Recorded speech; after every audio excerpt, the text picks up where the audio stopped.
Well, we'll start off by looking at the finished wing, intake, and engine, and laser cannon. There's 19 parts here. Can you believe that? Well, anyway, they all fit. Let's take a look. Now we'll talk about the wing itself. You have the big flat part here, and you have the shoulder block. These two objects, once they're glued together, is what everything else gets stuck to. So, here we have the wing with all its little detail parts molded on. And then we have here the shoulder block, and there are left and right parts.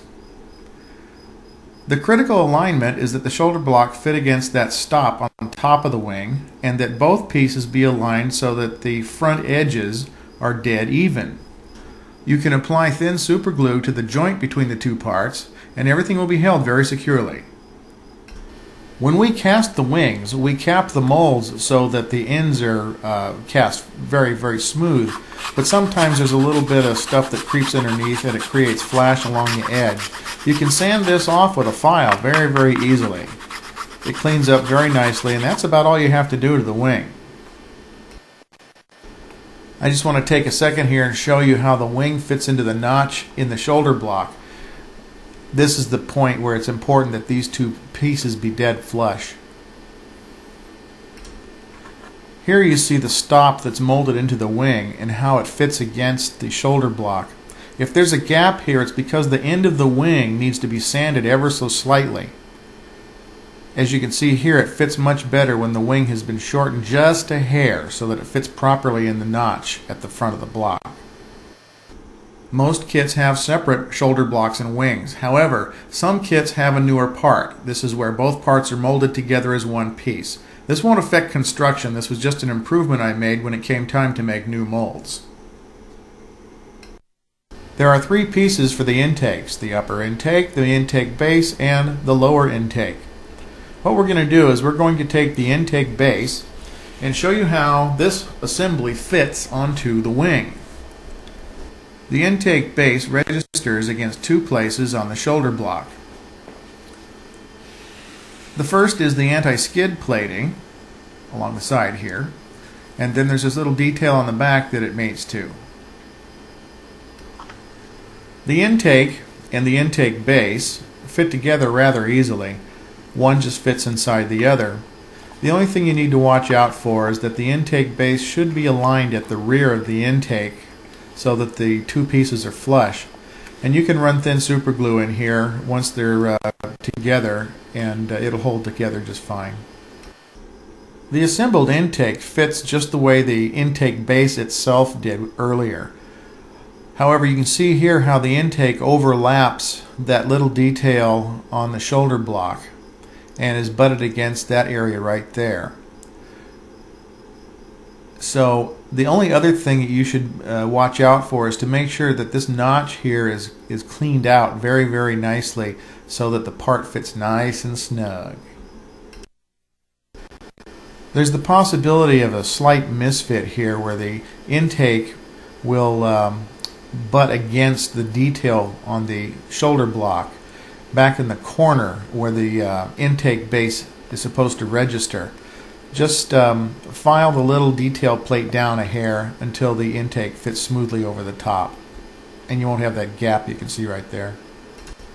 Now we'll take a look at the engines.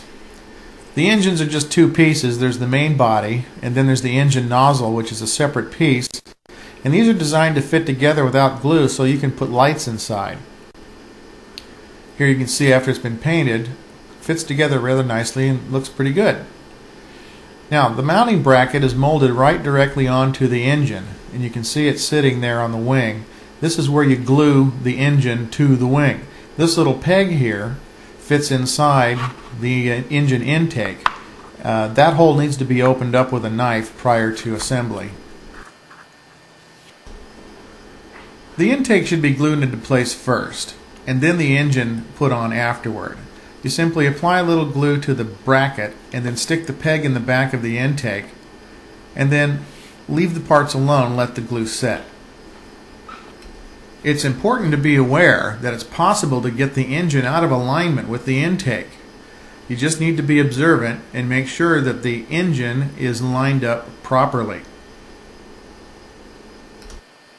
It's also possible the engine could be out of alignment in the other direction, so the mounting bracket should be sanded ever so slightly if this is the case. If you pay attention to both of these problems, you get the engine and the intake aligned perfectly. And then, of course, all you have to do then is put the nozzle on and you're done. The lower intake is simply put in position beneath the upper intake, and you hold it on with your thumb. You make sure it's centered, and that's basically it. It makes a nice round appearance. I call this piece the intake doohickey. This is the part that fits into the lower intake, which you see here, but the parts are upside down.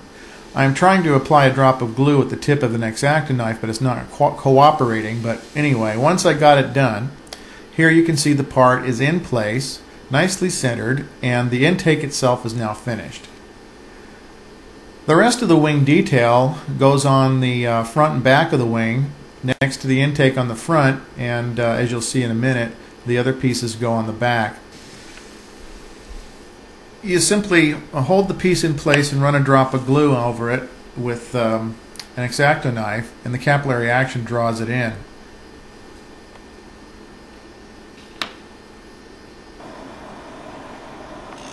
Now here I'm going to Dremel out this detail piece in the upper intake. And what this is for, there's a vertical bar that divides the upper intake into two halves. And you just need to take a little X-Acto burr and hog this thing out. It's a rather delicate operation, and as you'll see here in a second, it works really, really well. There it is, all carved out. And all you're going to do then is stick a piece of styrene in there, and the styrene is the same thickness as the rim of the intake.